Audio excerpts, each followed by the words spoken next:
All right, it is 6:30, so we'll go ahead and get started. I will say for everybody that is attending, we will not be having a public speaks on this portion, but once we get through what the work session portion is, and we transition into the regular council meeting in which President Claudette Eisnick will be running that portion of tonight's meetings, there will still be two opportunities to speak in that meeting. It felt somewhat redundant to offer it at the end of this meeting and then transition into the next meeting and offer it again 5 minutes later and then a third time at the very end. So we're just going to stick to our standard ones of the regular session and allow the work session just to be for this, for the quick discussions. I will say it's up to every committee chair how they want to run their particular portion of this meeting. If you want to go in depth, if you want to do a little more of a brief, that's at your discretion and what you think is adequate in order to be ready to have the meeting after this. Diane, do you want to go ahead and take a quick roll? Yes, sir. Mayor Kathy Zero Perry. Good evening. Safety Service Director Barb Sylvester. Present. Auditor Jane Ferraro.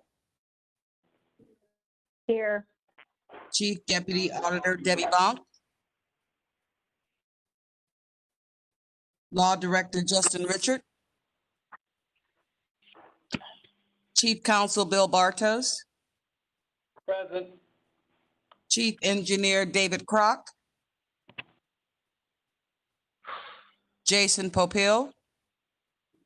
Present. Community Development Director Samantha Walters.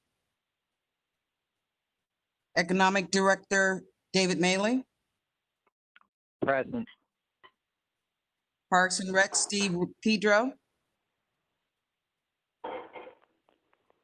Treasurer Maud Slagle. Police Chief Mosier. Fire Chief Bergasser.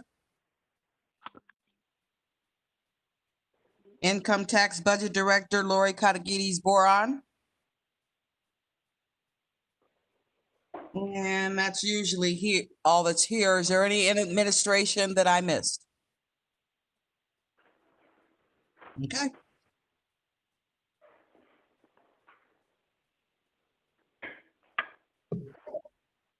Back to you, Ed. Yep, I'm getting there. Okay. And I apologize. I do have a little bit of sinuses and things like that. So if you see the camera go off, it's because I'm taking care of myself and you all don't need to be seeing that. So with that said, community development. Thank you, Mr. Lewis, especially for sharing that. I don't have anything new tonight. I just have the one, obviously the rezoning piece, ordinance number 20Oct20. That's up for third reading tonight, but obviously we have the public hearing scheduled next Wednesday at 6 p.m. for the Lincoln Theater. So tonight I will just be asking to table that till the next regular meeting, which I believe is November 2nd. Did you turn that? I don't know where the stereo. Just turn the knob on the stereo. Okay, Ed, I'm going to mute everybody. So when you want to speak, please unmute yourself. Beyond. Sorry. That's okay. Beyond that, we're working on trying to get an audio or online ability for the public hearing next week. You know, we scheduled the public hearing due to people concerned that they were not unable to get through with the online meeting technology. So we scheduled it at the Lions Lincoln Theater so we could be comfortable and socially distance appropriately. But we've had some people concerned now that they are uncomfortable with coming to the theater. So Diane and I have been working to try to make sure there is some type of possible online meeting that people could maybe call in as well to voice their opinions at the public hearing. So we're working through that right now. And I also had a resident ask me if they could read other people's statements into the record at the public hearing, and I said I would be comfortable with that as long as they indicated who it was and that person's address. So beyond that, that's all I have tonight. Thank you. Environmental. Nothing from environmental. Health and welfare. There's nothing. Parks and Rec. I have nothing. Police and fire. Yes, the only thing that I have this evening is our issue that we had discussed regarding animal control has been now 120 days ago. We had asked at one point if we could request an update on or around that 120-day follow-up mark. I'm not sure if Safety Service Director would like to give that to us this evening or schedule a time more convenient at a subsequent work session to give council that update.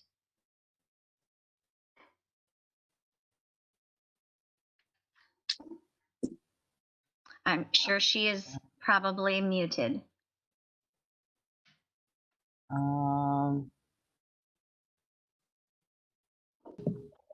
If we maybe unmute the mayor, she could tell us which phone line is the Safety Service Director. I think Barb is *73. Okay. Okay, Barb.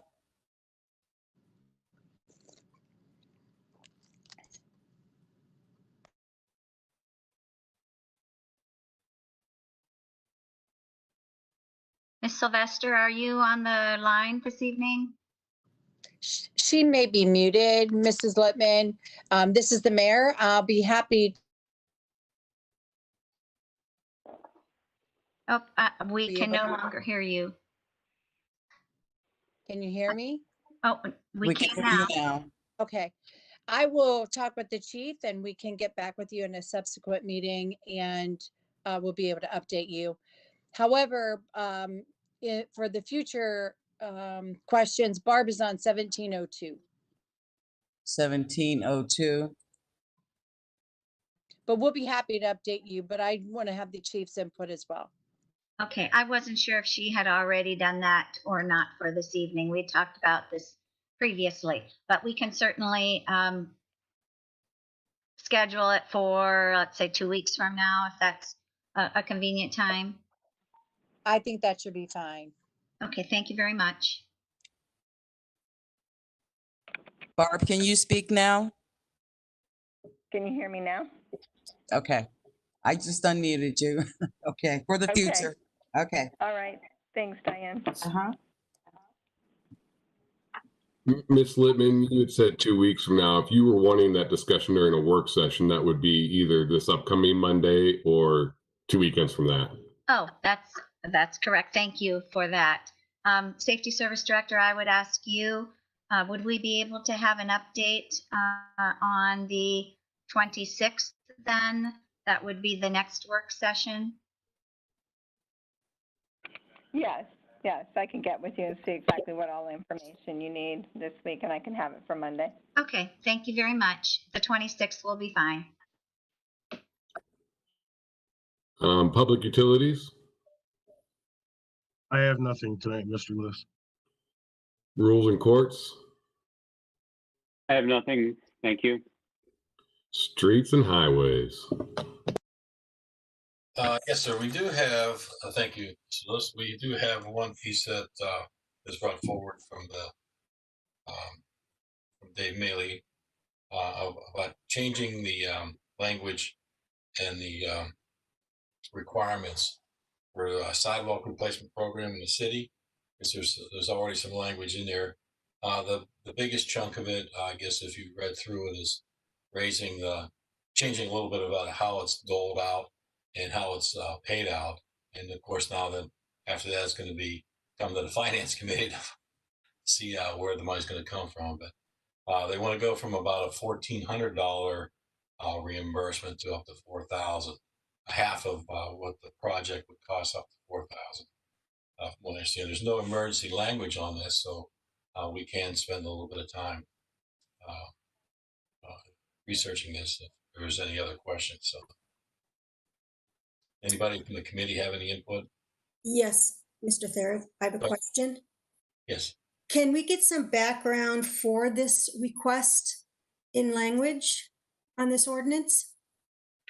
I would think so. I talked briefly with Mr. Maley, and he had some history on it. If he's on the call, I'm sure he'd be glad to fill us in.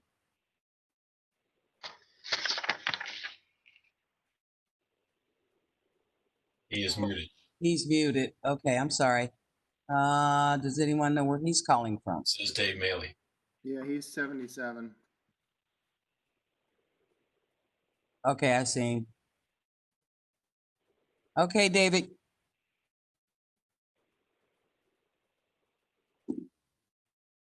Hello, Mr. Maley.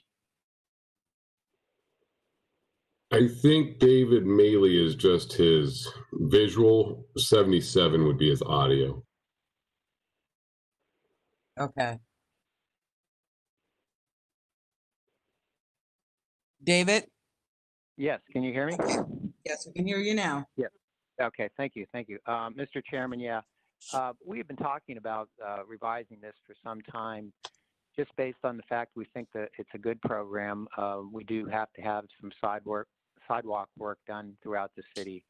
And at this point in time, for the last few months, we've been looking at it, and we thought, for a couple reasons why we thought we should update it. One was because the old program, it was limited in a couple areas. One was that it was just target area, and it was just for basically residential replacement up to $1,400, like you said, and it was also reimbursement.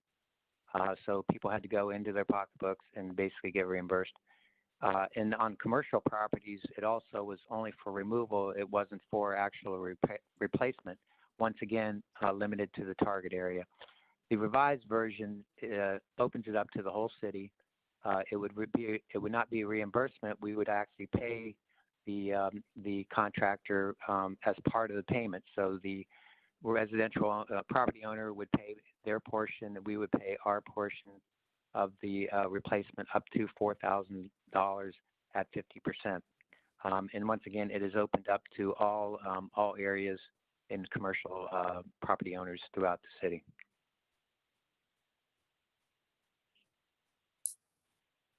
Ms. Lemon? Thank you, Mr. Therick. One situation that is not included, that is included in the revision, is area that is referred to as driveway approach. I don't know if you read through both of the 919.01 chapters. The prior one did not include a driveway approach, and the current one, or the proposed one, does. That's where I have a little bit of an issue, because a driveway approach to me is what is happening in a lot of these new allotments that have had their streets, and I'll say not put in correctly.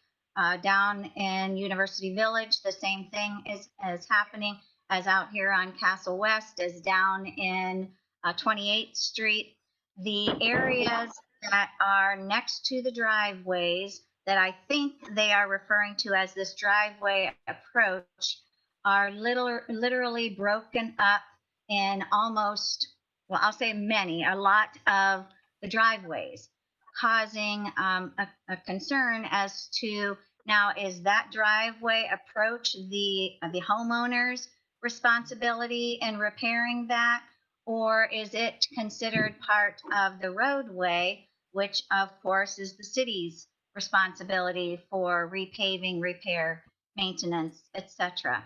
So I guess two questions. I'd like a definition of the driveway approach, and in what situations then are these driveway approaches that are part of the roadway the homeowner's responsibility? And I'm not sure if we can request that from Safety Service Director or who would be able to answer that question. Ms. Littman, Dave Mealy, I think Jason Popeil's on the line. He should be able to answer what's considered a driveway approach. Okay, thank you. Let me unmute him. Hold on. I can unmute myself. I'm on the Okay, computer. thanks, great. Thanks, Diane. Driveway approach is the apron that connects the sidewalk to the roadway.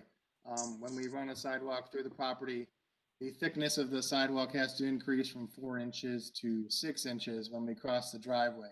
That's the reason that whenever we do pavement projects, we usually improve the apron. And when we do sidewalk replacement, when we cross a driveway, it has to be 6 inches. I don't know what the intent, Dave, maybe you can explain it, or maybe Bill Bartos. The intent of driveway apron is when we do a sidewalk from property line to property line, we increase thickness at the driveway and redo the apron while we're there, if that was the intent. I don't think the intent is to just do driveway aprons for one property and not do the sidewalk. I believe that's correct, Jason. In many of our allotments, our aprons have had quite a bit of upheaval due to the weight of our trash and recycle trucks that are coming through. As we all know, that they have the arms that will come over and pick up the trash containers. And what I'm seeing is that those heavy trucks are coming closer and closer because they're not being picked up by humans, they're being picked up by arms. So they have to come fairly close to the curbing. So they are literally on those aprons.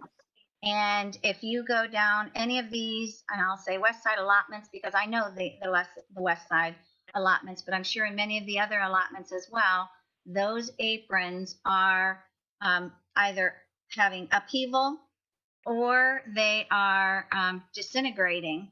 And I guess I'm just concerned that if that is included in this ordinance, that then now those become the homeowner's responsibility for repair and maintenance versus when we are putting in our streets, or even, you know, as existing streets are maintained.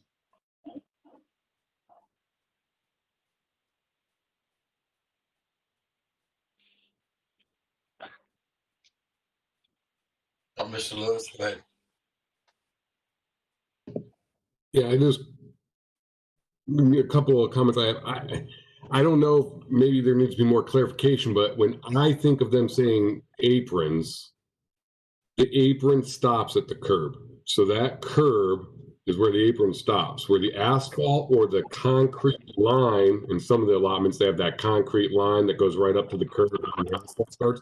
That's still the street. The apron doesn't happen until after that point, which always has been and always been the property owner's response. I don't see this changing whose responsibility it was. It's just saying that part that you kind of drive up onto that you would replace anyways, we're going to help you and assist with that. The verbiage that's being used in this ordinance is driveway approach. I would still consider that an approach. The street is not an approach. The street is the street.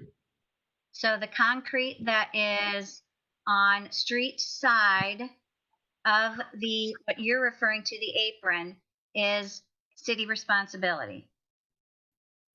Yeah, where you would have catch basins that are in there and everything else, and it kind of curves up into a curb and then it meets the grass, correct? Well, yes, but it is on the street side of the curb. So Yeah. that's what I just would like clarification on, that street side of the curb is city responsibility and does not fall in this ordinance. Is that correct, Mr. Popeil?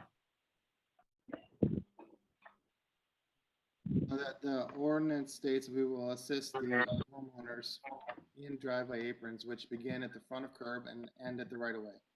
It is the owner's responsibility to maintain it, just as the sidewalk and curb, but this is an assistance program to help them maintain it. Okay, so driveway approach is the apron. Yes, that would be from the front of curb to the right of way, which is usually the back of sidewalk. Or in those allotments that do not have sidewalks. Well, the right of way is platted. We would determine that. But as a general rule, the back of sidewalk is usually the right of way. Okay. May I add something to the conversation? Please. Okay, so the program that we had, the $1,400 for the target areas, really nobody was utilizing that program. We've had it for many, many years. And I can tell you, I can't count on one hand how many times we've used it. So we wanted to have a user-friendly program and really encourage utilize this program. And also their aprons. And so Greg McHugh wanted to include the apron, which Barb and I agreed with. But this is going to be a fantastic, usable program. And it's not going to be reimbursement. So if it's an $8,000 program, we'll pay up to $4,000, and then the city will actually pay our portion, and the resident does not have to pay $8,000 and then send it to us to get reimbursed. They'll pay their $4,000, and then the city will pay their $4,000. And so it's really a program that incentivizes our residents and our businesses. So we're excited about it. I hope you are too.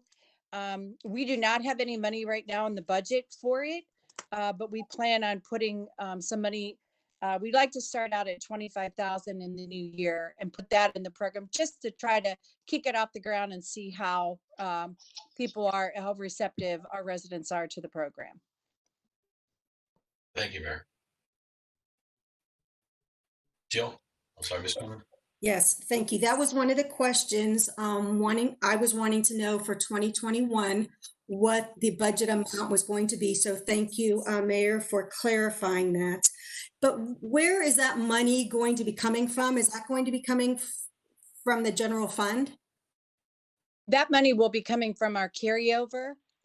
We'll be asking council to put 25,000. I really wanted to do higher than that. But we're going to be cautious and just start out with 25,000. I really think our community is going to love this program, and people are hesitant to put full money into sidewalks, the full amount.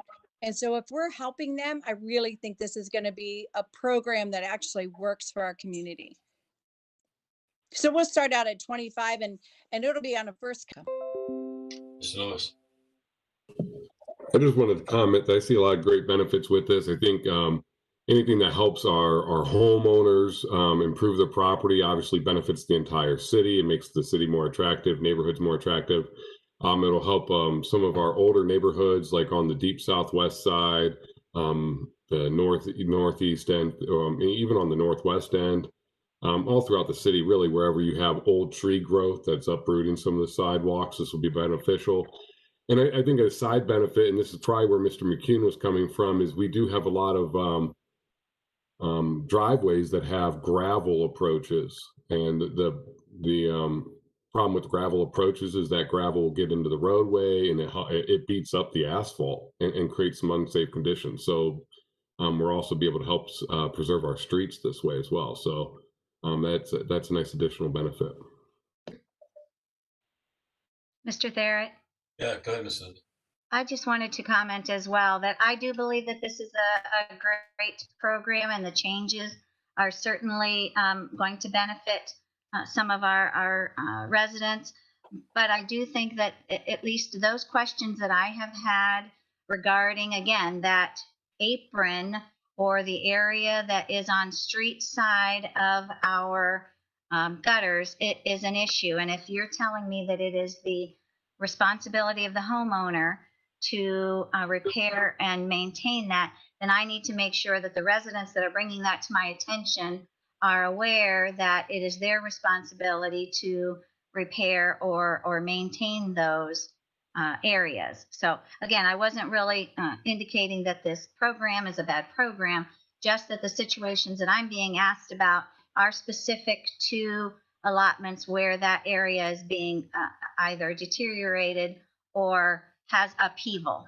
So what I would like to be able to do is to perhaps bring Mr. Popeil out to some of those areas to confirm with the resident that is this city issue or is this resident issue? So hopefully, Mr. Popeil, you'd be willing to do that. Yeah, absolutely. Just let me know. Okay, great. Thank you so much. May I add one more thing? Please go ahead. The sidewalks are the responsibility of the resident as well, and all the businesses. Those sidewalks are their responsibility. And those driveway aprons are also their responsibility. What we're trying to do with the program is to help people, to help our community by paying up to $4,000. So it just has to be, as you saw in, the purpose of the program. If you look down, there's 10 items listed there. It has to fall within that category. If it does, then we'll support the project. But again, if you look all throughout our city, there are a lot of sidewalks that need to be done. And this way, we're encouraging our neighbors and our residents to invest in their home and replace them. And so this took us about a year to work on and we kept tweaking it till we were ready to bring it to council. We vetted it through the law department several times with our tweaks, and now it's ready to go and you have it. And so I hope that you like it, and I hope that once it's passed, that you'll be able to communicate this to your community members in your wards, because this is something that we really want to focus on, is getting those sidewalks replaced in the coming years. Thank you, Mayor. Are there any other questions or comments? Mr. Third, I have a question and a comment. Go ahead, Mr. Hurricane. Go ahead. Can I ask a question or two questions of Mr. Popeil if he's still on? He's on. Yes, sir. I'm still here. Hi, Jason. I got a couple questions for you. It is my understanding that the curb and gutter are homeowner or property owner's responsibility. Is that correct? That is correct. Do you consider the gutter part of the drainage system? Yes. Thank you. Mr. Therrett, the only comment I'm going to make is I think this is a good idea. I will be supportive of this program when it comes. I guess I thought about this over the last couple months too. The next step maybe in something like this, or maybe we should look at the curb and gutter issue. I know there are communities that have curb and gutter replacement programs as well. I think it could probably utilize some of the street tax money since it ties into the drainage system. I'm just throwing that out there as an idea for maybe down the road. I think this is a good idea. And like I said, I will be supportive of it. But as we move further with these type of programs, I just wanted to throw that idea out to you and the rest of council that maybe that's another idea that we look at as well. It's good. Anyone else? Mr. Lewis, that's all I have. I need verbals.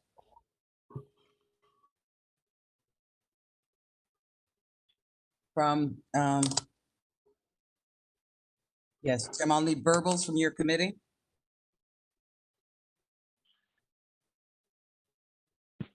Yeah, you have my verbal agenda. Thank you. I will second it. Creamer. Thank you. All right, finance. We have a please prepare legislation authorizing the Director of Public Service and Safety of Massillon, Ohio to enter into a one-year contract with Logic for fire department and police department dispatch. Safety Service Director, do you want to speak to this? Yes, sir, I can. Go ahead. Can you hear me? Yes. Oh, okay. Thank you.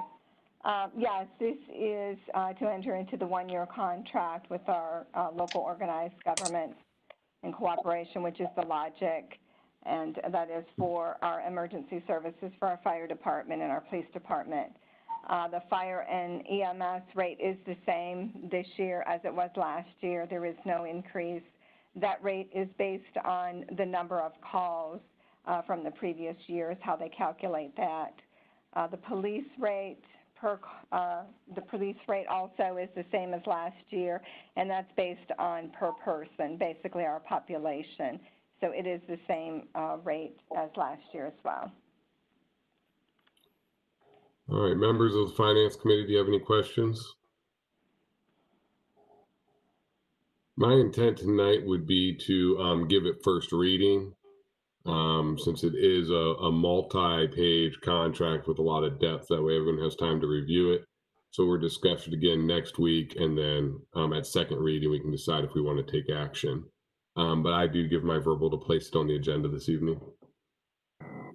I'll give my verbal. Megan, Sarah. I give my verbal also, Mike Gregg. Thank you. The next piece is please prepare an ordinance to create a tax increment financing, also known as a TIF, for improvements to certain real property located within the City of Massillon, Ohio, to be public purpose, describing the improvements that will be made to directly benefit public infrastructure improvements, requiring the owner of the improvement on the property to make certain payments in lien of taxes. Who do we have that's going to speak to this one? Mr. Lewis, I can speak to that. Dave Maley. Okay. Please do so. Okay, this is basically the property that we recently discussed with regards to the new trucking firm, Mass Trucking, which is coming into the city.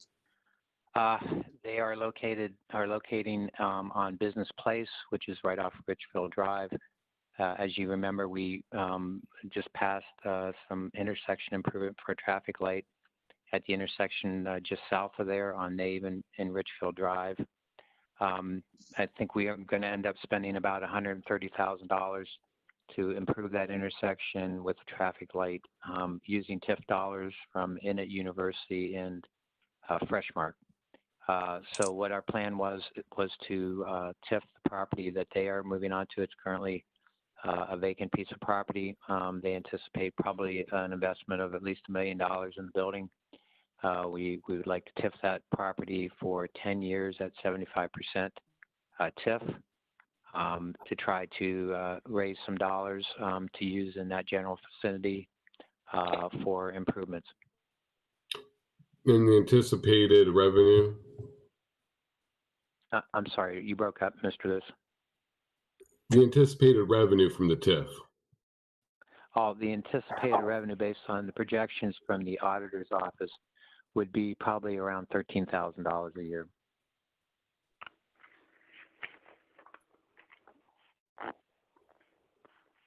Anyone else have any questions? Ms. Kramer? I just need clarification because we're talking about Mass Trucking, but on Exhibit A, it says property owner Beaver Excavating Company. That is correct, Ms. Kramer. That's a great catch. And I was going to bring it up. Basically, the property is still in Beaver Excavating's ownership. They own the property. It has not transferred yet. I've been in talks with discussions with Beaver. They hope to have it transferred hopefully within the end of this month. But I did want to try to proceed and get this moving because I figured we'd give it 3 reads. So at some point, and I've already had discussions with Mr. Bartos, that most likely if it does get transferred, we will probably at the second read, maybe ask for an amendment to change the name from Beaver Excavating to Mass Trucking. Okay, thank you. Thank you. All right, I provide my verbal. I'll give my verbal, Megan Starr. Verbal from Mike Gregg also. Thank you. All right, the next piece is please prepare legislation to appropriate from the unappropriated balance of the insurance fund, $2,316 employee insurance. The appropriation is needed to pay COBRA insurance through end of 2020. We will get reimbursed for COBRA members. I provide my verbal, but are there any questions? All right. Verbal, Megan Starrett. Verbal from Mike Gregg. Thank All you. right. Now the transfers, coming from the auditor's office, they want to reduce workers' comp by $5,520.84, reduce retirees insurance by $175.20, placing it into employee insurance. This is to realign the budget to pay for COBRA insurance through the end of 2020. I give my verbal. Verbal, Megan Starr. Verbal from Mike Gregg. Mr. Thank Thayer, do you have a question?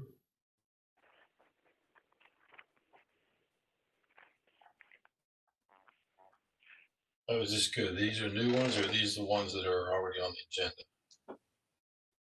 Well, the transfers wouldn't be on the agenda because once we give verbals, they're done. Ed, he might be referring to the coronavirus relief fund. Did you not get that one? The $1 million? I don't have it in this packet, no. It was probably sent as an extra email because I didn't get it until I came to work that Tuesday. Is it appropriating or accepting? It's appropriating $1,174,188.69 for the local coronavirus relief expenses. Yes. This is the money that has to be spent by the 20th. Yeah, I spoke to Jane about it, so I'm aware. Yeah, are there any questions specifically regarding that? It's another round of funding that we're receiving through the state, the 1.1 million, with similar parameters as in the past. Yes, Ms. Littman. Mr. Lewis, my question would be, this is an appropriation to actually just put it into the segregated fund. However, I think we need pretty much all hands on deck when it comes to trying to put together a plan for the spending of those dollars. So I'm not sure, I'm assuming that administration has that plan underway. But as I think we talked about before, that council be made aware of what some of the thoughts are, or maybe even reaching out to council members for ideas on how some of those funds could be spent to benefit our city. Well, I do know that in speaking with Ms. Ferrero, one of the ways that they're going to be using it will be to they can use it to offset some of the costs related to the police and fire. So I know that is one of the avenues, but that obviously isn't necessarily going to be all the avenue. But yes. Are we able to get some type of an update? Kathy, do you have any plans that you would like to share with council? Right now, we're doing a lot of research. I know Sam Walters today was purchasing some equipment to spray with Clorox, like a Clorox solution, to kind of clean different areas that maybe someone may have been in contact with COVID, and then we could clean the area. So we're looking at some of those things.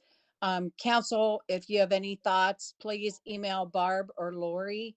Barb and Lori are both taking care of trying to spend this money, but Jane does have a lot of ideas on police and fire salaries because it is an approved expense. But we're working through that right now, and there could be more coming. We're trying to do the best we can to streamline, those items that will help our city.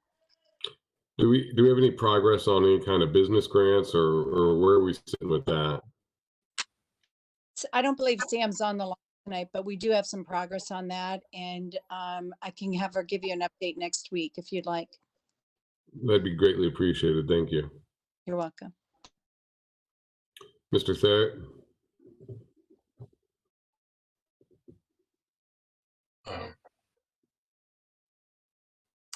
It won't let me.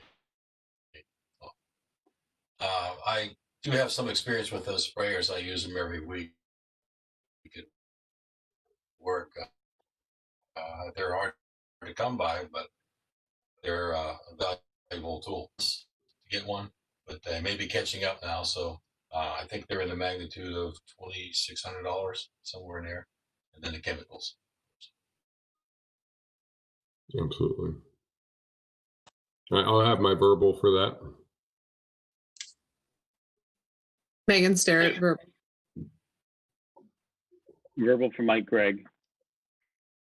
Thank you. And Councilman Lewis, I'd like to also add that we just received a couple of invoices for some supplies that I had ordered for our public hearing coming up next Wednesday. We purchased 2 thermometers, so people will be having their temperature checked when they, upon entrance to the theater, and face masks for anyone that does not come in with one, and also some disinfectant cleansing wipes. We're going to need those for the pens as people sign in on the sign-in sheets. So that'll be some of council's expenses for the COVID. Thank you. All right, the next transfer we have is coming from Parks and Rec. They're reducing Legends, Hospital Eye and Dental by $1,331.86. Wait a minute. Yeah. And then reducing unemployment by $668.14 and placing it into bank charges. And it is to align the budget for 2020. I give my verbal. Megan Starrett, verbal. Verbal from Mike Gregg. Thank you. Parks and Rec again, reduce salary of recreation by $4,000, placing it into director salary of recreation for $4,000. This is to line the budget for 2020. The director did qualify for a step raise this year that wasn't in the original budget. And that is what this is for. I give my verbal. Megan Starrett, verbal. Verbal from Mike Gregg. Thank you.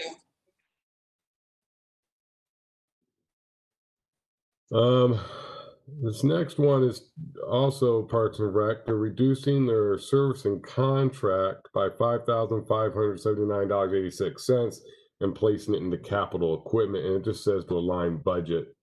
Are there any questions regarding this one? This would have all gone through their board and whatnot. So I give my verbal. Do we know what type of capital equipment is being purchased? What's that? Do we know what type of capital equipment is being purchased? I have no other information other than what's on this form, and it doesn't say, it just says to align budget. Okay. I give my verbal, Megan Starrett. Verbal from Mike Gregg. Thank you.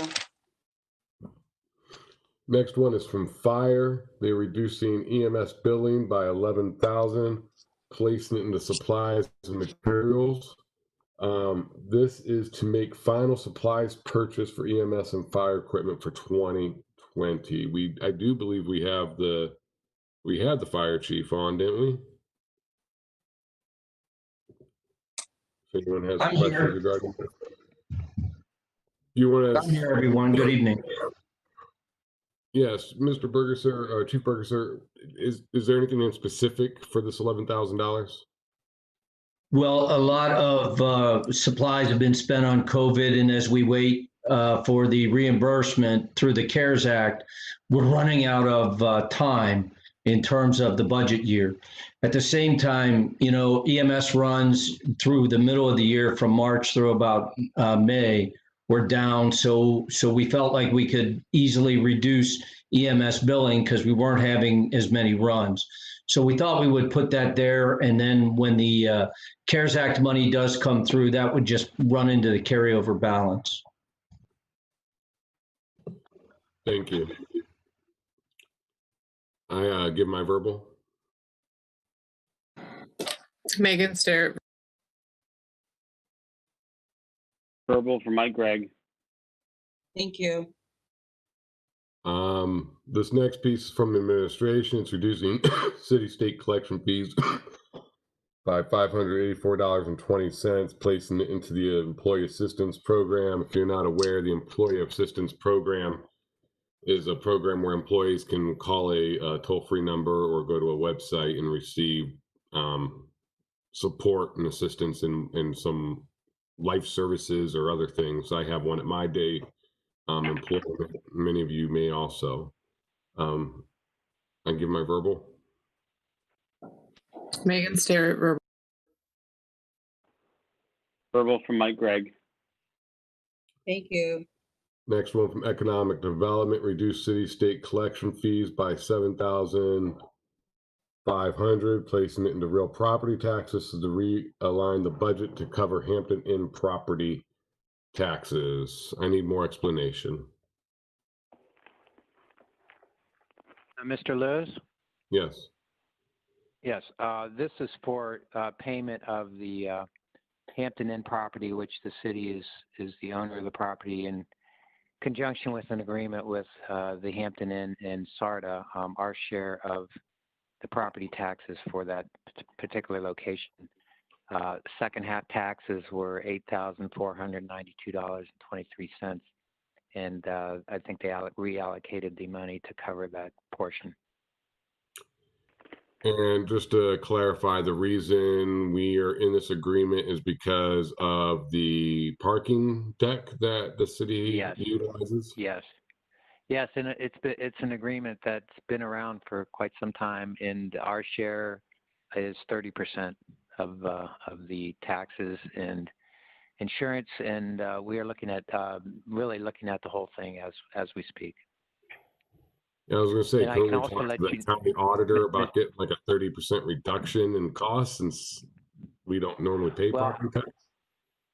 We well, that's one thing that I was going to bring up, Mr. Lewis, is that the SARTA attorneys filed for a tax exemption on the property for actually 2018. It's still down at the state. I know Mr. Bartos, who I think is on the line, has also looked into that, or is in the process of trying to look into that too, so that we can get an exemption on the property itself, which would benefit all parties.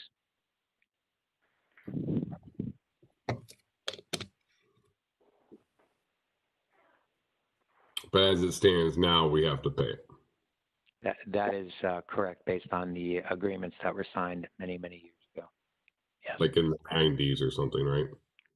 Yeah, I don't know how far back it went, but it's been a while when they when they started building the facility itself. Ms. Littman? Mr. Lewis, I would just like to clarify, was the 8492.23 the city's portion of the property tax, or the property tax as a whole? For the second half? Yes, it's Ms. Littman. It is for the city's share of the second half taxes. Okay, so we have a portion of that already covered in our budget. We're only transferring 7,500. Yes, there's a portion of money that I think is allocated in the budget for income tax, or I'm sorry, for property taxes for properties the city has to pay taxes on. And unfortunately, I guess it was short somewhat this particular year. So the tax exemption is being filed by SARTA. What about the Hampton? Are they filing for the exemption as well? Well, no. What happens is if it's one property under one parcel, so whoever files, if it's an exempted property, everybody will benefit. That's why I said all parties will benefit. So SARTA, I know SARTA, and speaking with Kurt Conrad, we've been talking off and on with Kurt over at SARTA, and they have filed it. And I know at some point Justin Richard was involved when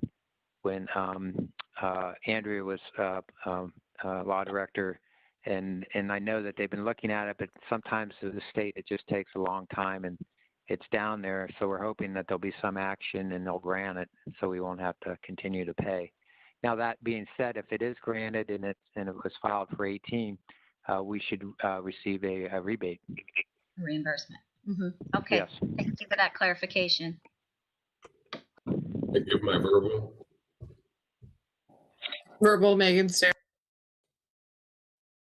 Verbal from Mike Gregg. Okay, Ed, thank you. But you forgot one. Which one? A reduction in appropriations for the Duncan Plaza development. Auditor Jane Ferraro is on the line and would like to be called on.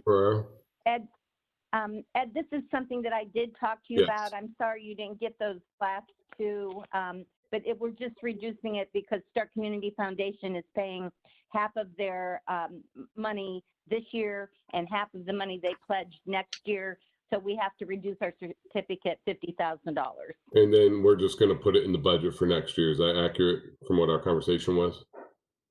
They will pay us next year and we'll count that as revenue, yes. Okay. All right, I'll give my verbal.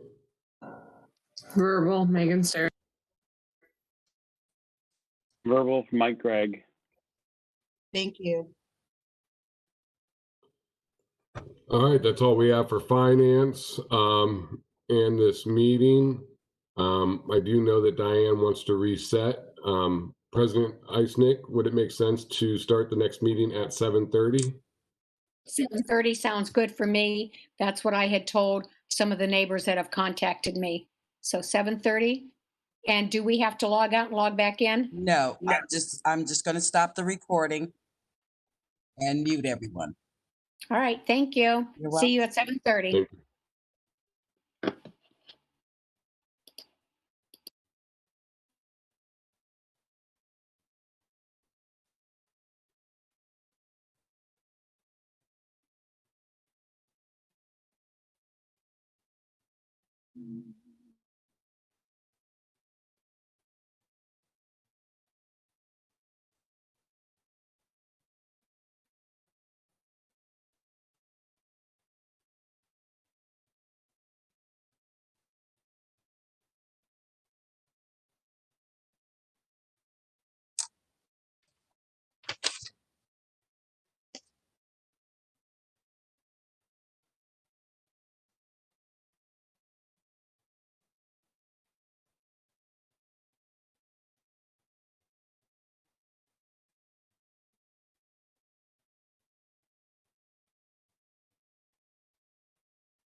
Welcome back and welcome to the Madison City Council meeting for Tuesday, October 20th, 2020. We have in attendance with us the following city officials. Diane, do you want to do that? Yes, ma'am. Mayor Kathy Catazzaro Perry. Good evening. Let's see, Barb was what, 77? No, that's Dave Maley. Oh, I've got her number here.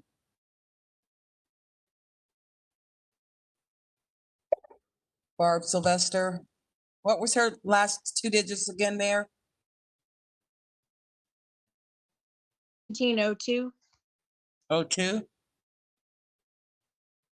Barb Sylvester. Present. Jane was 71. James Ferraro.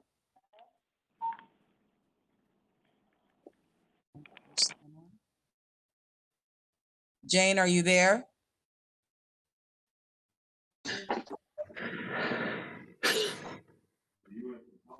Jane, are you there?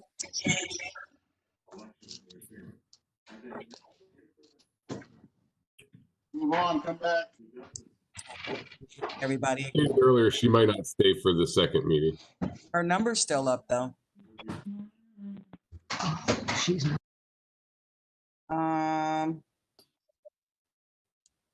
Bill Bartos.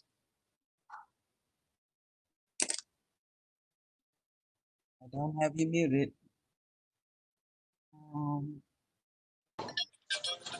Bill, are you still there?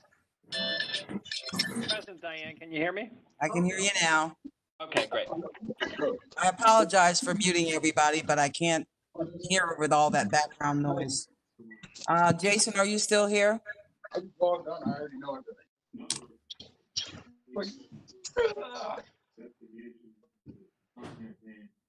Jason,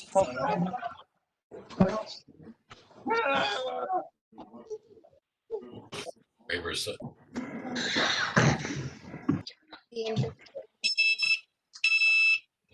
oh my gosh.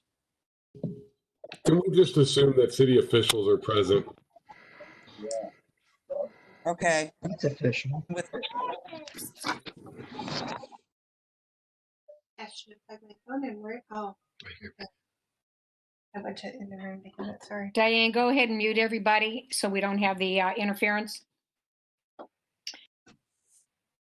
okay. That appears on tonight's agenda. And then again, under number 17 is where the public can speak on any item that does not appear on tonight's agenda. Again, we're going to mute everyone because the interference with the system is too much. Roll call. Oh, let's see here. Creamer, Present. Greg, Present. Halter, Hernkane, Here. Lewis, Littman, Present. Lombardi, Here. Starrett, Here. and Barrett. Roll Present. call of 8 present. Thank you, Councilman Lewis. I make a motion that we excuse Councilwoman Halter. Seconded by Councilwoman Starrett. roll call. Greg, Yes. Hernkane, Yes. Lewis, Yes.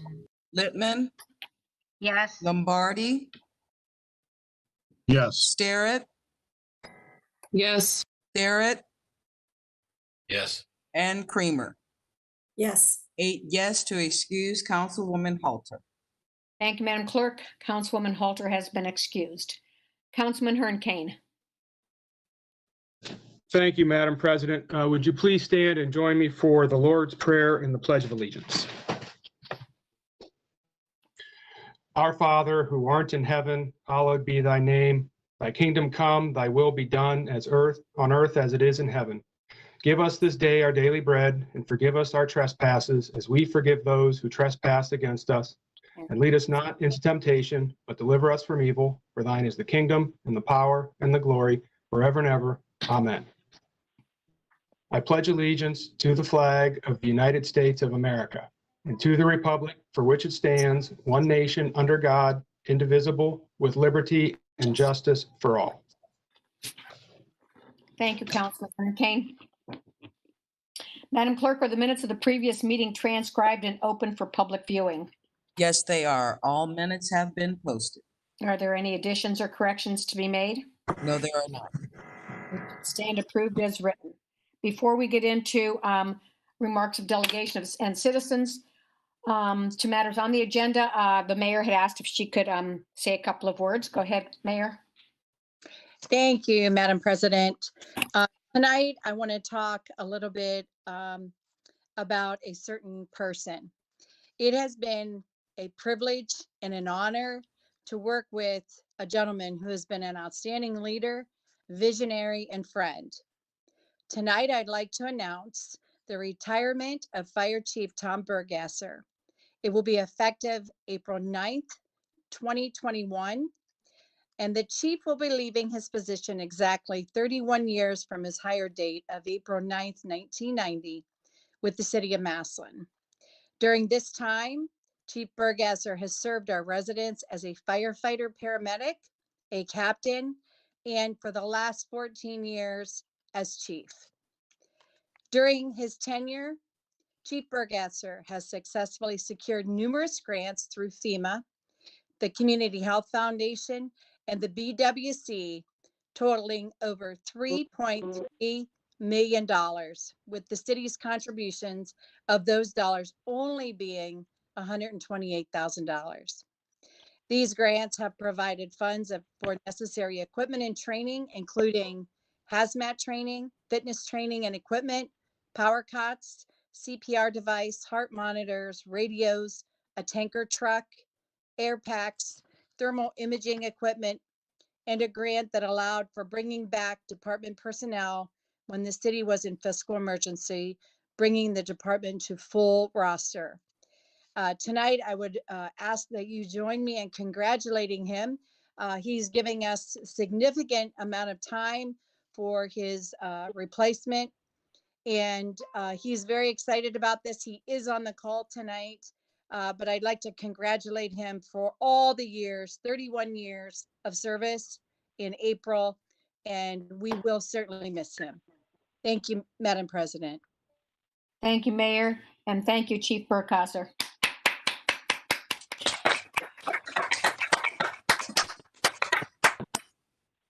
And we're glad you're staying with us until April 9th. Okay, we are at number 5 on the agenda, where anyone from the community can speak on any topic that does appear on tonight's agenda. Diane, how are you going to know who to unmute? I'm going to unmute all. Okay. Please speak one at a time. That's Scott. Great. And if it gets too loud and unruly, then we will have to mute everyone. Go ahead first. Here. This is Margie Vogt. Thank you, Margie. Joel and I have lived here. We love our home at 1306 Lenox Avenue Northeast. We've been here since 1976. We raised our son here, celebrated birthdays and graduations. We've mourned beloved family members here, and we've worked a lifetime to turn it into our special haven. Converting adjacent residential land into commercial property will be the first step toward inching business into our neighborhood, changing its character forever. I saw it happen in Mansfield when, with much opposition, a fast food restaurant gained rezoning next to a stable residential area. It was just a year or two before the business zone hopped a 3-lane state route, just like Wales Road, and the homes on the opposite corner were unattractively reshaped into storefronts. My grandma's beautiful neighborhood went downhill rapidly. You've seen that happen right here in Massillon. You'll protect us. In a private meeting with Mr. Sanders, he told me that there are hooligans who damage cars in his lot. We don't want hooligans next to our neighborhoods. Mr. Sanders has shown us renderings with natural-looking landscapes, but he's since spoken about planting a single line of arborvitae instead. This potential change just seems to me like an omen of non-adherence to that restrictive covenant. Our primary fear is that once the property is rezoned, Mr. Sanders could break that covenant. I know he says he won't, but money speaks. It would go to court where residents couldn't afford to stand up to him. Not only could he then do what he wants, but he could sell it to a fast food or a gas station. Surely you wouldn't want that at the end of your block or in your backyard. Please protect all Massillon neighborhoods. It may seem like only a handful of neighbors oppose the rezoning, but you have copies of 300 signatures of residents who oppose it. And it's just very hard for us to reach people, especially because the notice time is so short. So I hope you'll take that into consideration and know that no one wants this. Every week, people try to call in, and you know what glitches they've faced. We are not against progressive. We are for our neighborhood. Please vote no on rezoning. Please protect us. Thank you. Thank you. Before the next person speaks, I just want to set some ground rules. We are not going to have any debates between people. When you call in, state your comments, and that's, thank you. Next caller. Good evening, Madam President. My name is Jeff Thornberry. My wife, Adrian, and I live at 1315 Lenox Avenue Northeast, Madison, Ohio. And I very much appreciate and thank you for the opportunity to speak about this very serious issue. We know that the petitioners are doing what they feel they must. However, we strongly disagree with the stance on this rezoning. We have to literally live with the consequences of your decision. We do not work in the area for a few hours, then leave to go to our homes elsewhere. This is our home. This is our neighborhood. We are very proud of and grateful for our neighborhood and want to protect its integrity and the quality of life we enjoy therein. We've addressed this issue multiple times over the last several years. We have been successful in the past to prevent the zoning change, and that is our sincere purpose once again. We absolutely see no benefit to our neighborhood that would be realized by a zoning change. See no positive benefit to the integrity of our neighborhood or the quality of life we now enjoy. Quite the contrary. We have not and will not change our minds in any imagined scenario that involves rezoning. Once again, I appreciate the opportunity to speak, and I hope sincerely that I will be able to do so again and share some other points with you on October 28th. Thank you. Thank you, Jeff. Next. Hello. Thank you, Madam President. Hello? Hello? Yes, go ahead. My name is Kevin Coffey. My wife, Margaret, and I live at 1776 Springhaven Circle Northeast. I'd like to thank you for the opportunity to speak this evening. I'd like to join my neighbors in stating my absolute opposition to the proposed zoning change for the church property. We've raised our 5 children here. We enjoy the neighborhood here. The sanctity of the neighborhood is one of the reasons we moved here. My backyard directly abuts the property in question. Already, I'm hearing talk of plans to lessen the buffer that was proposed originally. I wonder how much more that's going to be reduced as time goes on.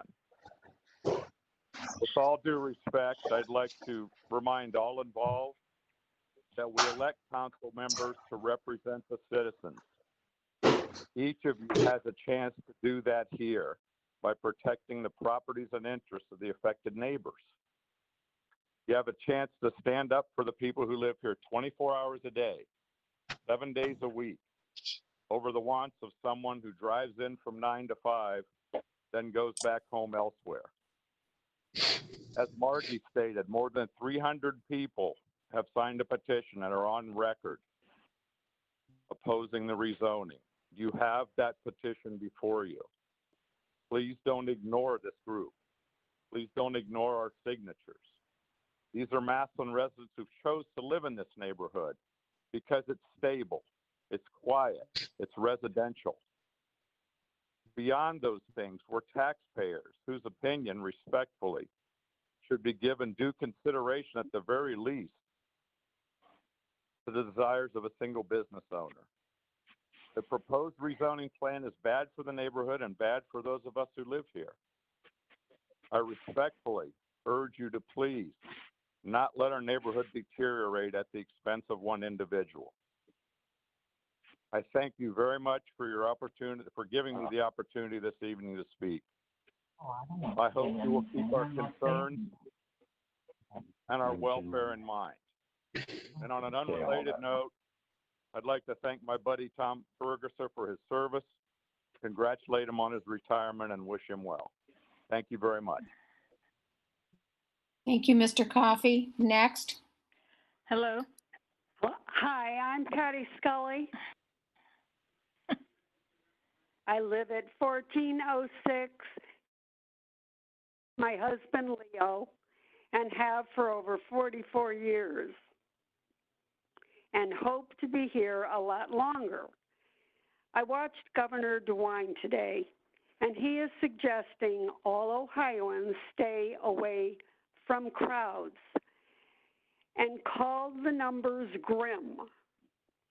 COVID is spiking up again, as we all know. 2015 new cases today, 8 new deaths, Hospitalizations at a record high, 216, 36 of which are in the ICU. What I'm getting at is the meeting on Wednesday, the 28th. It should be canceled and rescheduled. You will be putting 102 people in jeopardy. I'm sure you as a group and Reverend Taloni and Greg Sanders would not want anyone to contact COVID on your watch. This meeting on the 28th needs to be canceled and rescheduled when we all can meet safely. Thank you and good night. Thank you, Mrs. Scully. Next.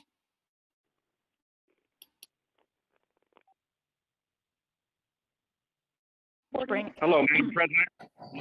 Hello. Having a little difficulty, Madam President. Can you hear me? Yes. Okay.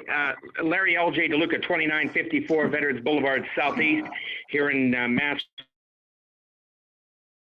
To all the folks that live near the Progressive Chevrolet. Craig Sanders is a friend of mine. Above all, I called and asked to spend some time with Craig Sanders in regard. I want to see what Craig was really going to do for the people that live around him, whether it's Spring Haven and all these other areas. And I talked to Craig, and I just want everybody to know that Craig Sanders wants to do what's good. He has 200 employees, the sales tax, property taxes, he pays taxes, employment tax, general use tax. And Craig told me in the last 5 years, he's paid $29 million in the last 5 years. He's done a lot. I just want you to understand his character means a lot for the people of Massillon. For me personally, we got the fire station that just opened up not too long ago, number 3. Don't they have a paramedic unit there? We don't want to close that up if Progressive goes somewhere else. And I don't mean to say that Craig's going to do that. He's not going to do that. He's a big thing here. Look at the 4-H kids. He paraded them through the Progressive thing with the animals so they could get their hands wet before they go to the fair and sell animals. And, you know, this is value added. They're earning by doing. Craig Sanders was born right here in Massillon City Hospital. Most people don't know that. And the Sanders family most really are responsible in saving the Stark County Fair. Do you know that they're a signature sponsor for the Stark County Fair? And everybody from Massillon goes to Stark County Fair. So I thank Dan Sanders, who's 74, Craig, and all the 4 generations here. And I have to step in to say, I talked to Craig in that for about 2.5 hours, and he talked to a lot of other people. Let's look at St. John Lutheran Church, okay? It's almost 7 acres, 6.96 acres. I drove around there to see what's going on. They have a declining membership. Costly interior and exterior maintenance, I heard. Little need for all that space, okay? Pastor John Tellini, since 1987. The building is an albatross. That means it's causing problems and it's going to get worse and worse. Let's look at everything he had tried there. Elementary school, it closed in 2004, folks. The preschool ceased to operate in 2016. I think a lot of people don't know that they had an oil and gas company come there, and I think they had a cap that was a no-go. So they try to sell it whole, they try to sell it piecemeal, and I don't know, do a lot of you know that it is R3, zoned R3, that they could put, if this is a no-go, let's say with Progressive Chevrolet, they could put a multi-family unit. It's not R1, I think it's, don't quote me on this, in R3. And finally ending up, the character doesn't matter what they're going to do right here at this church. And what Craig Sanders says is, LJ, I am going to do for my neighbors first. And I heard somebody say, well, he's going to put money in his pocket. All these things he's done, I can't even say it here in 3 minutes. Let's just go to this final one, the Vietnam Veteran Memorial. There was Judge Elam, Mary Vogt, I believe, and Judge Kettler. They asked Dan Sanders, which is Craig's dad, if he would help fund the memorial. Dan said without hesitation, whatever it takes, we will make it happen. And I'm proud to be friends with Craig Sanders, and I hope it goes through. And Craig Sanders showed me everything of what's going to go better for the neighbors there. Thank you, Madam President. Thank you, Mr. DeLuca. Next.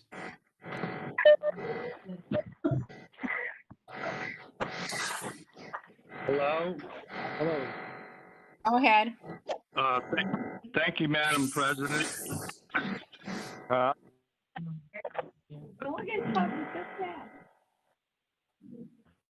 Can I speak now, Madam President? Can you identify yourself? Yeah, my name is Michael Vermont. My wife Jane and I live at 1760 Spring Haven, Northeast, and that's the St. John's Church property, and we're very much against this rezoning. I believe rezoning is just a transfer of wealth. And I think this is just an investment opportunity for the progressive auto ownership.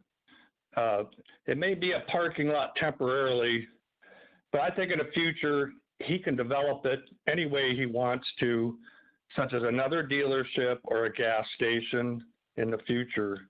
The restricted covenants will be like overruled, I think, by any potential revenue for the city. Our houses will be here long after Progressive is sold and he pockets his profits. We need your support too, and your no vote will help preserve a great Massillon neighborhood. And thank you for letting me speak. Thank you, Mr. Veront. Anyone else? Randy. Yeah, Randy. Wilson and I, 43 10th Street Northeast. I'm sorry, And could you we're- please repeat your name? Sorry. Janet Swanger, my husband Richard and I live at 1743 10th Street Northeast, and we're against this rezoning.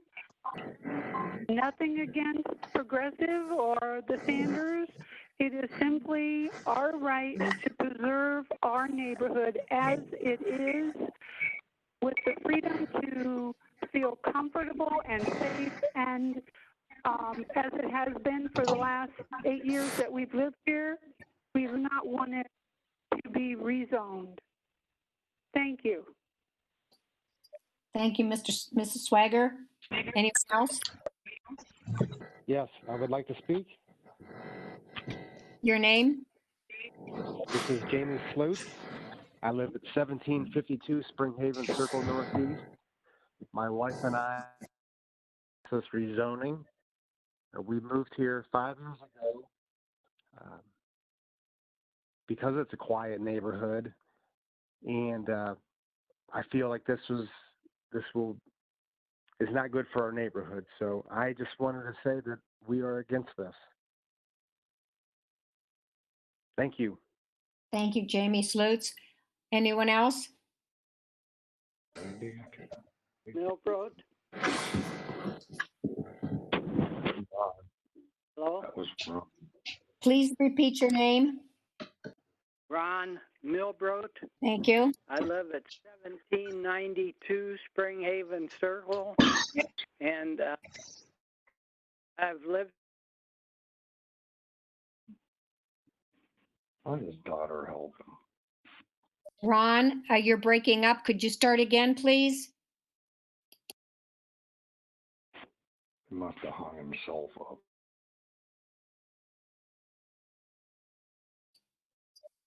Is because where the church was back, thought that was going to be for the neighborhood, and I am definitely against any kind of rezoning. Nothing against Progressive. I am just against the rezoning because I've lived here, like I say, since 1992. And we appreciate the church being back there. It's a nice, tranquil place. And I realize that the church may be gone, but I definitely don't want to see a rezoning. Thank you. Thank you, Ron. Anyone else? Kathy Wells.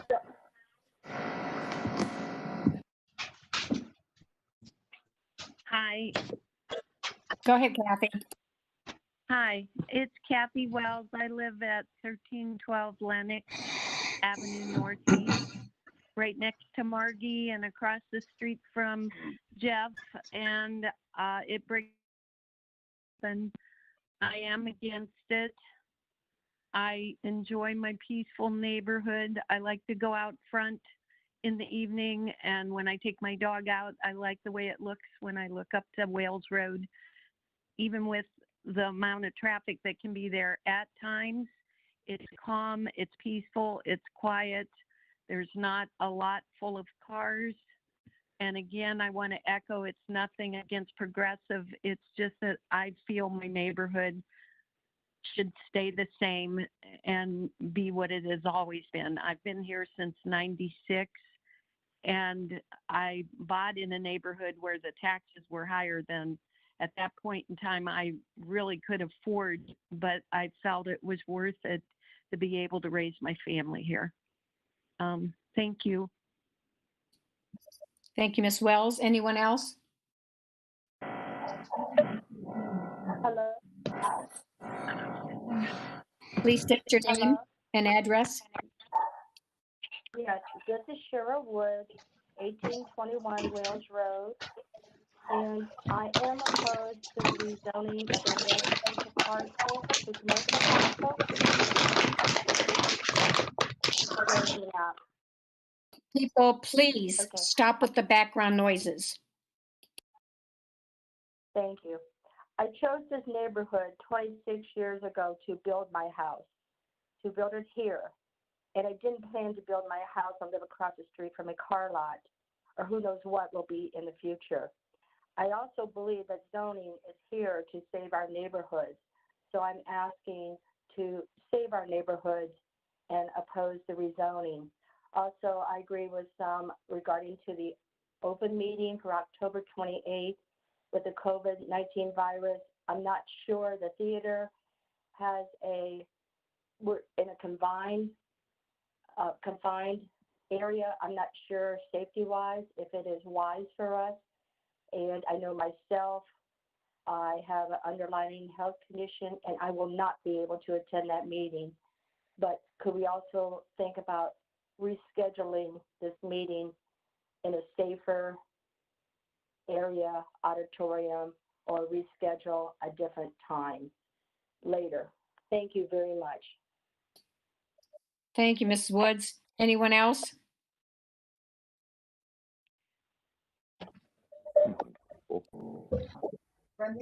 Hello?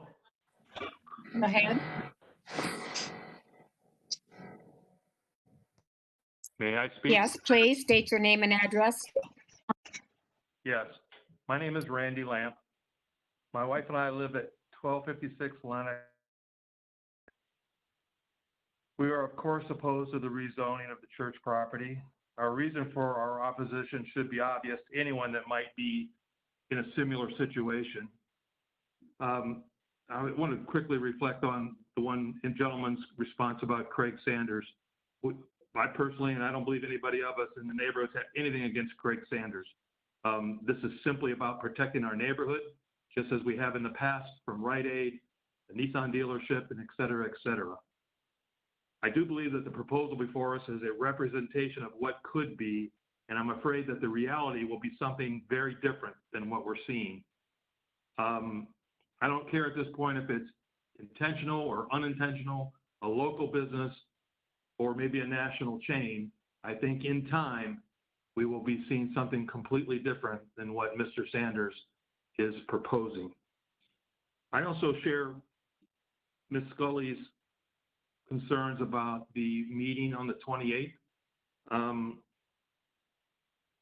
Since this pandemic, I don't feel that this has been handled fairly as far as our neighborhoods are concerned. I don't mean that to be that isn't intentional. It's just been a fact that it's been one thing after another. And I think last evening was just the latest example of that. I think the October 28th meeting should be postponed or canceled completely until such a time it could be handled in traditional matters and traditional methods in chambers. And whenever that happens to be, I just want to make sure that people understand that people are afraid. They are worried about their jobs, their families, and certainly about their health. And I think something along the lines of a parking lot, no matter who it's for or what it's for, is certainly not risking any of those things. And I appreciate the council members that I've spoke with personally, and I appreciate what you do for the city. Thank you. Thank you, Mr. Lamp. Anyone else?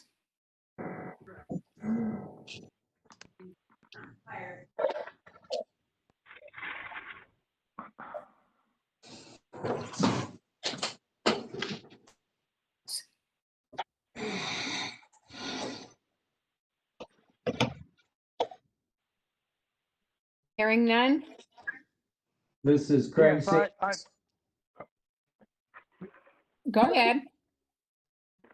This is Chris Heuser, 1215 Stratford Avenue Northeast, Massillon.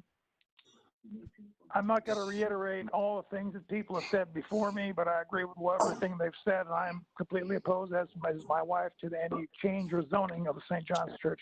We need to keep it residential. Preserve our neighborhood. Thank you. Thank you, Chris. This is Craig Sanders. Can you hear me? Yes, go ahead, Craig. At some point in the near future, the debate as to what happens to the St. John's Church on Wales Road needs to end. Something is with the approximately 7 acres the church owns along the busy state highway. This has been, and will continue to be a very busy intersection in what is already a very commercially influenced area, right next to a very busy Walgreens and one of the largest new and used vehicle dealerships in the state of Ohio. The proposal I'm about to present next week at the public hearing is the only viable option ever offered that protects the interests of every affected party. The neighborhoods, the church, an existing local employer, and the city of Massillon will all need to compromise to get the best result. The proposed plan in its entirety, and I think next week everyone will be able to truly understand everything that we plan on doing in detail. I do realize that during Corona, it's been challenging to get the word out, for everyone to see the plans, for everybody to understand and ask me questions. But this will improve the area aesthetically and economically. It will improve the neighborhood's appeal, improve the tax base for Massillon, and be a source of pride for this community as people enter Massillon from the north. There have been many discussions about how to effectively protect the neighborhoods from the proposed and existing commercial areas. Many prominent neighborhoods throughout this country with similar challenges have accomplished progress for their cities with the same mechanisms proposed in this plan. The protections guaranteeing the large portion of professionally manicured dedicated green space have been reviewed, vetted, and actually improved. These protections and improvements will lead to the residents' increased backyard green spaces, an increased level of security, heightened quality of life, neighborhood pride, and improved property values. The dedicated green space border, and several people have discussed that it has changed. It has not. It is 46 feet wide and over 1,300 feet long. It is massive. The lots that abut this property on Springhaven are 150 feet deep. 46 feet is what we would be adding to their lots. That's 1/3 additional green space, along with professionally manicured and well-maintained landscaping. All of this will be accomplished with the follow-through from a company that cares about its neighbors. My family has been a part of Massillon for over 80 years, and yes, I was born in Massillon City Hospital. Hurts me to see that that is closed. We want what's best for this area, and many people truly believe this proposal is the best solution to solve this challenging problem that unfortunately has been unsolved for a very long time. Thank you. Thank you. Mr. Sanders, anyone else?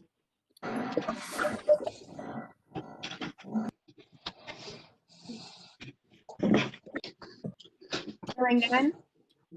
We're at number 6 on the agenda, new and miscellaneous business. Did you say my name, President Eisnick? Yes, I did. All right, due to the extenuating circumstances that brought us to tonight's meeting, we want to make sure that we are cognizant that one of the council rules states that certain items that are to be on the agenda are presented to the council clerk in a timely fashion, which was not quite met. So council does have the ability to waive a rule of council if we so desire. The rule in question would be Rule 25.1. So tonight I would be making a motion. I would like to make a motion that we waive Rule 25.1 and proceed with the agenda as distributed. Do you have a second? Councilman Therrett, roll call.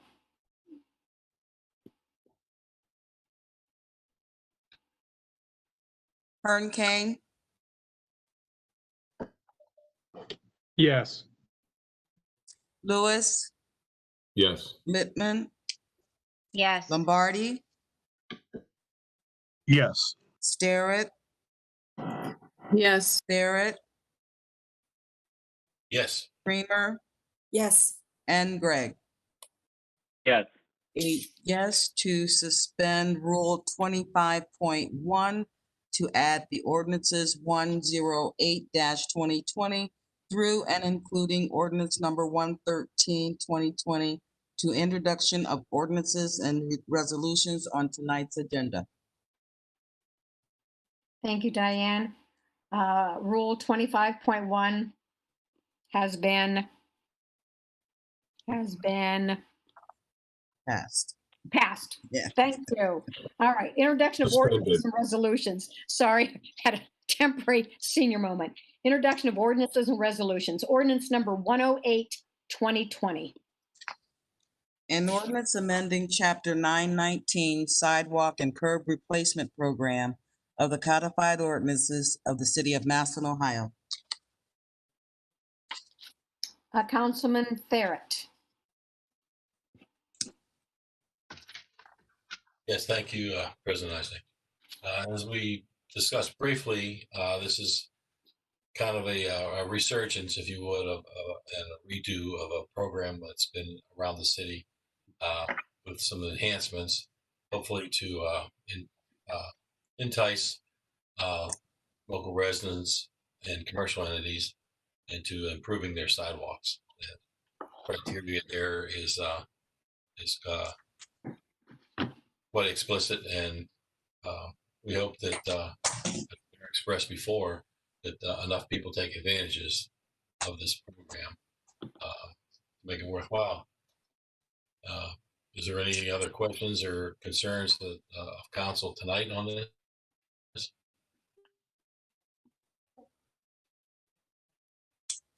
I don't see any. I don't either. I would like to put this as a first read. Thank you. Ordinance number 108-2020 has received first reading. Ordinance number 109-2020. An ordinance authorizing the mayor and the director of public service and safety of the city of Massillon, Ohio, to enter into a one-year contract with the Board of Trustees of Local Organized Government and Cooperation, Logic, for fire department and police department dispatch services and declaring an emergency. Councilman Lewis. First reading. Thank you. Ordinance number 109-2020 has received first reading. Ordinance number 110-2020. An ordinance declaring the improvement of certain real property located in the city of Massillon, Ohio, to be a public purpose, declaring such property to be exempt from real property taxation, designating the improvements to be made that will directly benefit or serve such real property, requiring the owner of such real property to make annual service payments in lieu of taxes, establishing a municipal public improvement tax increment equivalent fund for the deposit of service payments and declaring an emergency. Councilman Lewis. First reading. Thank you. Ordinance number 110-2020 has received first reading. Ordinance number 111-2020. An ordinance making certain appropriations from the unappropriated balance of the 2202 insurance fund for the year ending December 31st, 2020, and declaring an emergency. Councilman Lewis. Yes, this ordinance allows us to appropriate $2,316 in order to cover COBRA. This money will be reimbursed from recipients at a later date. Are there any questions or discussion this evening? Seeing none, I make a motion, we suspend the rules requiring 3 readings, bring ordinance number 111-2020 forward for a vote. Seconded by, Councilwoman Starrett. roll call for suspension. Lewis, Yes. Littman, Yes. Lombardi, Yes. Starrett, Yes. Starrett, Yes. Creamer, Yes. Gregg, Yes. and Hernkane. Yes. 8 yes for suspension. And for passage. Littman, Yes. Lombardi, Yes. Starrett, Yes. Starrett, Yes. Creamer, Yes. Gregg, Yes. Hernkane, and Lewis. Yes. Yes. 8 yes for passage. Thank you, Madam Clerk. Ordinance number 111-2020 has passed. Ordinance number 112-2020. An ordinance making certain appropriations from the unappropriated balance of the 1217 Coronavirus Relief Fund for the year ending December 31st, 2020, and declaring an emergency. Councilman Lewis, Yes, this ordinance takes the $1,174,188.69 that we are receiving in additional relief funds. This is on top of the money that we've already received, and this is appropriating it to our local relief expenses. These monies can be used for multiple projects throughout the city. I had mentioned some disinfecting spraying devices. We have talked about possibly being able to support some of the payrolls related to police. We've also asked for an update on where we are regarding grants to local businesses. We will be getting more of an update about how those monies will be able to be spent at the next meeting. But as for now, I would like to try to have this money appropriated. So are there any questions or discussion this evening? Seeing none, I make a motion, we suspend the rules requiring 3 readings, bringing ordinance number 112-2020 forward for a vote. seconded by, Hi, Greg. roll call for suspension. Lombardi, Starrett, Yes. Yes. Starrett, Yes. Creamer, Yes. Gregg, Yes. Hernkane, Yes. Lewis, Yes. and Littman. Yes. 8 yes for suspension. And for passage. Starrett, Yes. Starrett, Yes. Creamer, Yes. Gregg, Yes. Hernkane, Yes. Lewis, Yes. Littman, Yes. and Lombardi. Yes. 8 yes for passage. Thank you, Madam Clerk. Ordinance number 112-2020 has passed. Ordinance number 113-2020. An ordinance reducing the appropriations in the 1213 Lincoln Way Streetscape Fund for the year ending December 31st, 2020, and declaring an emergency. Councilman Lewis, Yeah, so this ordinance is reducing the fund by $50,000. This is due to one of our grantors who is giving us $100,000, wanting to provide us with $50,000 this year, $50,000 next year. So we have not been in receipt of $50,000. So we are reducing this year, and then next year we will reallocate those dollars. Are there any questions or discussion this evening? Seeing none, I make a motion, we suspend the rules requiring 3 readings, bringing ordinance number 113-2020 forward for a vote. seconded by, Councilwoman Starrett. roll call for suspension. Starrett, Yes. Creamer, Yes. Gregg, Yes. Kern Kane, Yes. Lewis, Yes. Littman, Yes. Lombardi, Yes. and Sterrett. Yes. 8 yes for passage. Or was that suspension? That's suspension I'm sorry, for suspension. and for passage. Creamer, Yes. Gregg, Yes. Kern Kane, Yes. Lewis, Yes. Littman, Yes. Lombardi, Yes. Sterrett, Yes. and Barrett. Yes. 8 yes for passage. Thank you, Madam Clerk. Ordinance number 113, 2020 has passed. Madam Clerk, is there any unfinished business? No, there is not. Are there any petitions in general communications? Yes, we have a request for a transfer of a liquor license from JAD Hospitality LLC, doing business as Jen's Place, first floor, and patio located at 43 Lincoln Way East, Massillon, Ohio. And on the agenda, it does say 44647, but it should be 44646. To Sangria Stand LLC, doing business as Hex Downtown, first floor and patio located at 43 Lincoln Way East, Massillon, Ohio, 44647, which should be 44646. Permit classes are D1 and D2 and located in Ward 2. Did Councilman Therrett receive a copy of this? Jim, Not that I've seen. I scanned it to you in an email. I will check. Okay. Thank you. All right.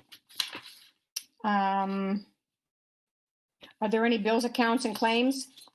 Yes, we have a bill in the amount of $146 payable to the repository for the publication of our July ordinances.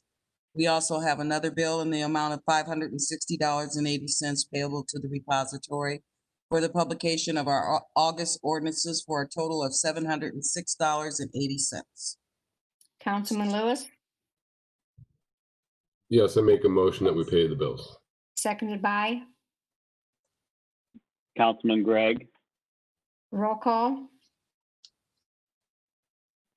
See, Gregg, Yes. Kern Kane, Yes. Lewis, Yes. Littman, Yes. Lombardi, Yes. Sterrett, Yes. Sterrett, Yes. and Creamer.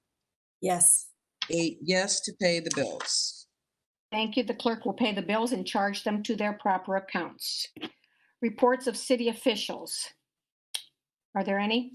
Yes, we have the treasurer's report for September 2020 and the auditor's report for September 2020. Did you all receive copies of those? Yes. Okay, thank you. Councilman Lewis, I make a motion that we receive the auditor's report. seconded by, Councilwoman Sterrett. roll call. Kern Kane, Yes. Yes. Lewis, Yes. Littman, Yes. Lombardi, Yes.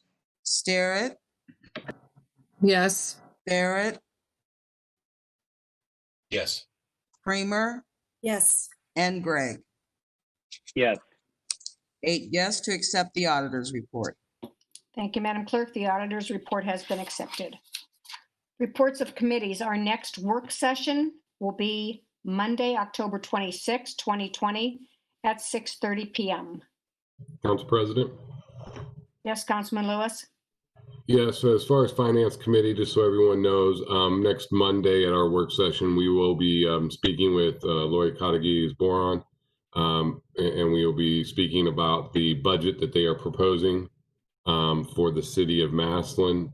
This will be the first step in our discussion. Typically, what we will do is we will speak with her and also the auditor if they are present. talk about the certificate that we'll be receiving, talk about what they believe to be an ample budget for the city. After that, in meetings that follow, we will be bringing in department heads to discuss their particular departments so that they can share their successes over the past year and what their projections are for the upcoming year.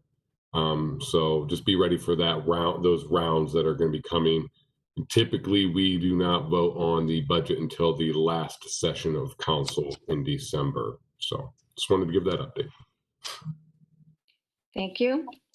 Number 13, resolutions and requests of council members. Does anyone have anything? Councilwoman Littman? Yes, I would just like to request of Mr. Lewis, if we could know in a week in advance what department heads will be in the following week. Or I know that you've done that in the past and I thought it worked out very well. I just wanted to make sure that this year would be the same. Yeah, my goal will be for that to speak with Codified Boron, and even if we can, try to give every week's projection for the next 6 weeks, so that you know even more than a week in advance. Okay, thank you so much. Anyone else? Call on the calendar. We have none. Third reading ordinances and resolutions. Ordinance number 88, 2020. An ordinance amending the zoning map of the city of Massillon, Ohio by rezoning certain real property from R-3 one family residential district to B-3 general business district. Councilwoman Starrett? Thank you, Madam President. As was stated earlier tonight, we have a public hearing set for this on October 28th at 6 p.m. at the Lions Lincoln Theater. We cannot take action on this ordinance until after that public hearing is conducted. So at this time tonight, since this is up for third reading, I would make a motion at this point to table this ordinance until the regular meeting on November 2nd, 2020. Seconded by? Lewis. Roll call. Lewis, Yes. Littman, Yes. Lombardi, Yes. Starrett, Yes. Barrett, Yes. Creamer, Yes. Gregg, Yes. and Hernkane. Abstain. 7 yes and 1 abstention to table ordinance number 88-2020 until November 2nd, 2020. Thank you, Madam Clerk. Ordinance number 88 has been tabled until 11/2/20. There are no second reading ordinances and resolutions. We're at number 17 on the agenda, where anyone from the community can speak on any topic that did not appear on tonight's agenda. I have not heard anyone say that they had trouble getting onto the meeting tonight. But if you have not spoken and you were not able to at the beginning, I will allow you to speak on any item that does appear on tonight's agenda. If you have already spoken, please do not speak. Anyone from the community wish to speak? State your name, address, and topic you wish to discuss.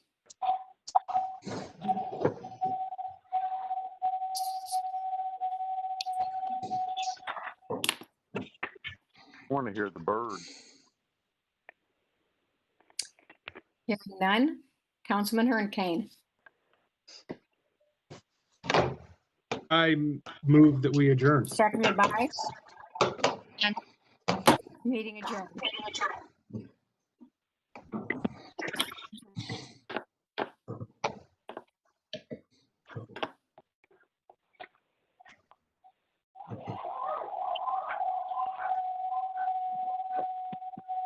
Yep.